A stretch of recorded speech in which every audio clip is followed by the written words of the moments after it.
As dawn breaks over the new Ingenium Center today, we celebrate the 80th anniversary of D-Day, when Canadian troops, along with their allies, landed on the beaches of Normandy on June 6, 1944. D-Day. Using motion picture cameras, film units captured history as it happens, with images that still today sweep across the TVs and electronic devices of the modern era, transporting the viewer to a moment in time of the largest seaborne invasion in history.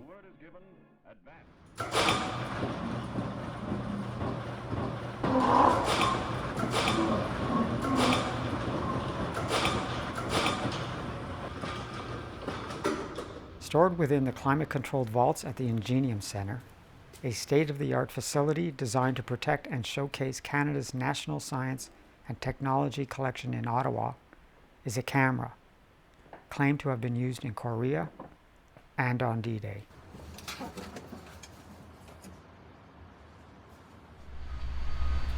Helping me today is Cedric Brasseau, Assistant Curator, Communication and Digital Technologies at Ingenium, Canada's Museums of Science and Innovation. All right, so thanks, Cedric, for arranging to view this camera. I'm really excited to see what you have for us to look at. Thank you, Dale, for your interest in the camera. What we have here is artifact number 1988-0072. It's a Bell Howell FILMO 16mm motion picture camera, model 70DA. According to the donor, Mrs. Edith McDougall, it belonged to her late husband at the time, Major McDougall, and was used during the Second World War and during the Korean War. She states that it was issued to her husband by the Canadian Army and that the camera went into Normandy on D-Day. Wow, that's amazing. So what I found on the name McDougall, because initially I wasn't sure who the donor was, but I came across two McDougalls that worked at the film unit, and there was a Jack McDougall, and then there was Colin McDougall. From the research that I did, there was only one of the McDougalls that served in Korea and on D-Day, and that would be Colin McDougall. My initial introduction to this camera actually began when I was working at Library and Archives Canada as a film conservator, and in 1988 there was an exhibition called Beyond the Printed Word, and the exhibition ran for 3 years, and through the use of newsreels, radio and television broadcasts, provided a glimpse back at the way news has been reported to Canadians. The exhibit was also attended by former members of the Canadian Army Film Unit who held a reunion in Ottawa that year. And from that, I was able to find some documentation on that reunion from 1988. And it's a reunion in Ottawa. This is a flyer that they sent to some of the members in '88 to get them to attend. And I found an entry here, and I'm going to read it because it has a direct connection to the camera and the donor. It says, CFPUers will visit the exhibit after our wreath-laying ceremony on May 29th.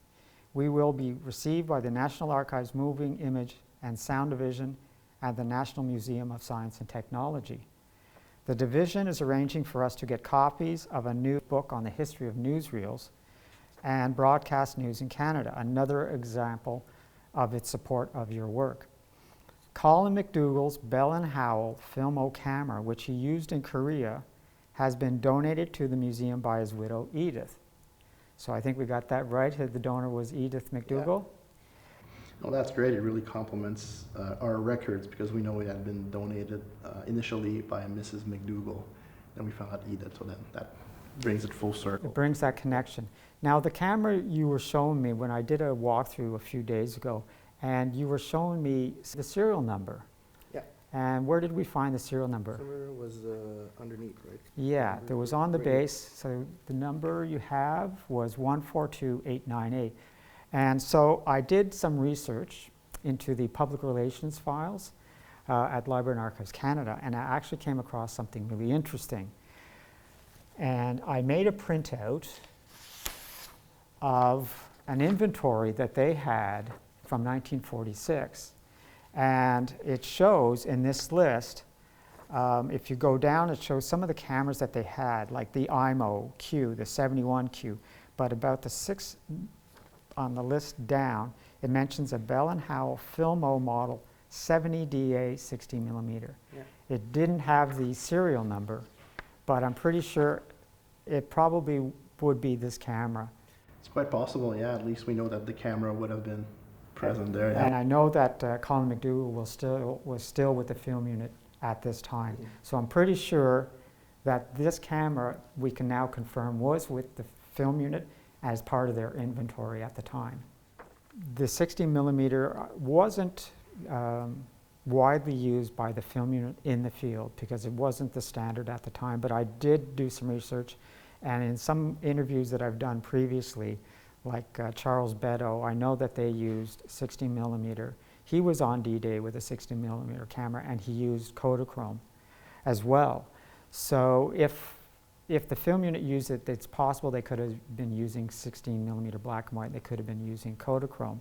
And I have a roll here that would have been something similar to what they did. And as you can see, this is something that would have fit in that camera rather than here's what a raw stock 100-foot roll that the film unit would have used with the 35 IMO, and you can see that there's no way that so basically double the width of film that was used. So it would have taken either black and white, and it would have taken maybe Kodachrome. And I know that Charles Beddoe always talked about when he was on D-Day off the coast of Normandy, he shot the landing using Kodachrome. And then we also know that the camera would have been used, possibly used, in Korea and on D-Day. So when I went back to the archives to look at films, I concentrated on that format, 16mm, and anything in black and white in color. Helping me at the time was Paul Gordon, Senior Film Conservator of the Gatineau Preservation Center's Film Lab. My search at Library and Archives revealed 3 films. One was a 16mm black and white original neg that was simply listed as D-Day. It was under the Peter McQuaid collection. With the title of D-Day on it. Unfortunately, that did not reveal any additional information of the origins of the deposit. Yeah, I think it's a copy or something, unless it's lightly. But the roll is credited to the Canadian Army Film and Photo Unit. Of all the footage that I came across, one of the rolls that really stood out for me was with the 25th Brigade in Korea, 1952. What is interesting with this roll, after the Korea footage apparently ends, is another film spliced to the end of the roll. The other film is identified in the LAC database as Invasion of Europe, 1944. Before we go any further with the information on the films and what I found, I invited someone to be with us today who has a direct connection to the camera, and it's Donald McDougall, the donor's son. And so, hey Donald. Hi, yeah. Thanks for coming. I'm glad to be here. And so as you've been listening to us, this is potentially your father's camera. Now, how do you know this camera, or how did you first know about them being a 60mm camera that your dad had? Well, I think probably from you mostly. I can remember having lots of the old newsreels in the basement, and my dad's cameras in the basement of our house for years. But I do remember that my mother decided to donate this to the museum, and my thoughts at the time were that she was giving it to the War Museum. I didn't realize it was going to end up here at Science and Technology, so I didn't actually know that it was here. But I can remember when she did the donation. I think you told me previously that there was a story and your father and his connection to D-Day. Well, I'm going to say that, you know, he didn't really talk a lot about his war experiences. The thing that I remember most about the D-Day story was, first of all, that they were blown off course and they didn't land exactly where they wanted to on the beach, but they did get to the beach. the water was very rough, and it was not an easy thing for them to get on there. But his biggest concern was finding the film after the shots had been taken, because they wanted to get the film and get it back to England as quickly as they could to document what had happened and what went on. So he told a lot of stories about the crew, the unit, and the members of the unit, and the various things that they did to try to recover the film that they'd actually shot and get it moved back to England. That was his big concern, I think. Cameras were apparently mounted and prepared before they left, and they weren't actually holding the cameras when the landing craft were going in. No. There. They were mounted on the craft, but then it was retrieving the film afterwards. Where was it, and how did they get it, and how did they get it back to? That's remarkable. Yeah. That's remarkable, because they would have still have been risking their lives on the beaches, exactly. Which still would have been live with exactly. mines and whatever. So that's just remarkable. Yeah. My research with the films, I actually came across 3 titles. One was color, and again, it would have been something like Kodachrome, like this, which would, 16 yeah, so 60 mil Kodachrome, and another was 60 millimeter black and white negative. One of them that I came across had the title "With the 25th Brigade in Korea, 1952," and it was color 60 millimeter Kodachrome. There was another roll that was 60 millimeter original neg, black and white, and in the database they labeled it DDay. And they gave it a bracket, so there was nothing official on the leader or on the film other than the footage that it recorded that put it at DDay. But it does credit, the entry in the database does credit the Canadian Army Film and Photo Unit. In viewing one of the rolls that had the title "With the 25th Brigade in Korea," as I started going through the roll, it starts to show some of the troops that were in Korea, obviously in color. And then as this footage starts to end, there's a splice in the film, a physical splice where it ends, and another roll begins. And then as you go, this is also in color. It turned out to be another film altogether, color, that was titled "Invasion of Europe 44." So I had one roll with footage, color footage of Korea, and color footage of the invasion of 44. But there are a couple of inconsistencies about the roll. There's, on the leader, there's handwritten identification reference number that I think refers to the Royal Canadian Navy. It still has to be verified, but I just thought it was quite remarkable that here we are with a 60 millimeter camera that your father owned and was donated by your mother. And in her notes, if you can read her handwriting. I recognize my mother's handwriting, and for sure. It just says, in your opinion, what is the historical significance of this item? And your mother wrote? She wrote, "The fact that it was used to film many events in World War II, Korea War, etc. Also, it went into Normandy on D-Day."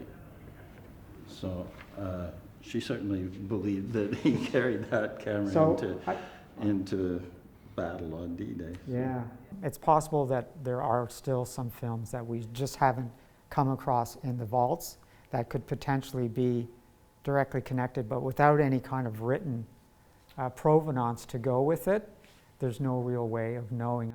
What's your final thoughts on seeing this camera and Well, I'm thrilled that it's here, and I'm thrilled that it's in good hands and is being looked after and will be looked after for generations, I hope. A significant piece of history, and job well done by you guys to find all this stuff. It's great. It's amazing. Yeah, so thank you, Dale, for coming out and looking at this camera and for doing some research. Before, our provenance was very limited to what Mrs. McDougall had written about the camera, but now not only do we have a name of her husband, we have a connection with the family today, and we have some good evidence that links this to the Canadian Army Field Unit, DDay in particular, and it connects it to a much bigger story. The link between technology and information sharing during the Second World War. So thank you very much. You've added a good chapter to this particular artifact's story. You're very welcome. Before we end, I have something for Cedric and something for Donald. For Cedric, beyond the printed word, I did come across the invite that received by staff. In this case, Luke Morissette attended. For some reason, I wasn't there that day, but he gave me this, and he ended up getting it signed by Gordon Sparling to me in appreciation of your work, Gordon Sparling. But I'll probably make a copy available that maybe you might want to include with the provenance. And it dates everything, so Edith would have been attending on this day, and if you wanted a copy as well. So again, just another artifact that I think is pretty special in terms of gathering everything. Who knew that an invitation would have such a direct connection to something as important as this camera and history. And for Donald, I remember, so you need to tell the story. How do we know each other? Well, I was a family doctor here in Ottawa for 40 years. I've been retired for about 10 years now, but Dale was a patient of mine, and he came in and telling me what he was doing at the archives. And I said, oh, well, my father was very much involved in this film and photo unit and had been for years. And Dale wasn't aware that Dr. McDougall and Colin McDougall were related at the time. So it was a surprise to him, and we've been in touch ever since about it. So. And if I recall correctly, when I was there, you had a picture with you. And for some reason, I knew it was of your father, because I remember when I saw him ask if I still worked at the archives, I knew that the photo he had to have been Colin McDougall of the film unit. And I was kind of hoping you were going to be able to find that photo, but he wasn't able to find it.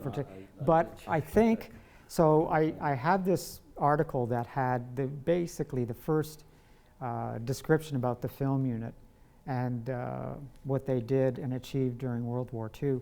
And there's a spread in there with photographs. And there's one of Lieutenant or Major McDougall. I'm not sure what rank he was at the time. But does that photo look like maybe the one that you're not sure, that right? may be what I was showing you. Yeah. Yes. So we'll probably do a cutaway, but there's a picture there, and I thought, and I just remember this magazine because it had such great spread, and I've been able to find a lot of, there's even one here of Dave Reynolds with his IMO, and there's your father with one of the IMOs. That would have been amazing. I remember when I first saw that, I had to look hard because I thought, Was that the same camera? would that have been the 60s? So I just thought it was pretty interesting that I've got that photo, and that's a very young picture of you. Probably you look like your father. But anyways, I just thought I would introduce it because I actually just came across this like this morning before coming out to the shoot. Really? So I thought I better bring that.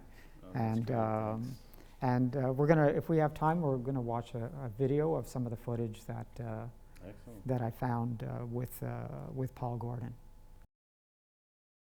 Canada's commandos scored world scoop on D-Day. D-Day, June 6, 1944. The biggest amphibious military operation in history. Allied troops had established a beachhead on the shores of Normandy. 36 hours later, thanks to a tiny corps of camera commandos serving with the Canadian contingent, the first action pictures and films of the landing appeared in newspapers and movie houses around the world. It was an exciting scoop for the Canadian photographers. Not only were they present to film the action as Canadian troops stormed the beaches, but they succeeded where Americans and British failed in getting their exposed film back to England intact on the same day. Major Colin McDougall, a captain at the time, was in charge of the Canadian Army's Film and Photo Unit. Lieutenant, later Captain Frank Duberville, took the still pictures of the landing assault, which were on their way around the world hours after the invasion took place. I told the men to get the story on the beaches because there would be ample opportunity later to take shots inland, said Major McDougall. The rest was left to luck.